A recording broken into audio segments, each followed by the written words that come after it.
Lukas 13:1-5. Nang panahong iyon, mayroong ilan na naroon na nagsabi sa kanya tungkol sa mga taga-Galilea na ang dugo ng mga iyon ay inihalo ni Pilato sa mga alay nila.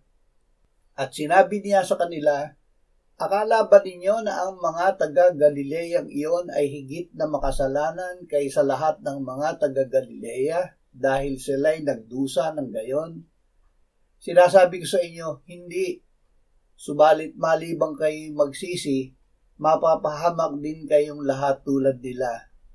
O ang 18 na nabagsakan ng tore sa Siloam at sila'y napatay, inaakala ba ninyo na sila'y higit na may sala kaysa lahat ng taong naninirahan sa Jerusalem? Sinasabi ko sa inyo, hindi.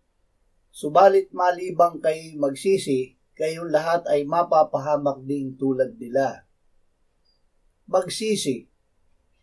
Kailangang magsisi ng makasalanan upang hindi mapahamak. Ang pagsisisi ay pagbabago ng isip tungkol sa kasalanan, pagpapasya na ito ay kamuhian at talikdan, ipahayag at ihingi ng patawad sa Diyos, at pananalig na patatawarin ito ng Diyos dahil si Kristo ang matuwid ay inialay ng Diyos na handog sa ikapagpapatawad ng kasalanan ng sanlibutan. Ito ay pamumuhay sa liwanag ng salita ng Diyos. Kung sinasabi nating tayo'y walang kasalanan, dinadaya natin ang ating sarili at ang katotohanan ay wala sa atin. Kung ipinapahayag natin ang ating mga kasalanan, siya ay tapat at banal na magpapatawad sa ating mga kasalanan at tayo'y lilinisin sa lahat ng kalikuan.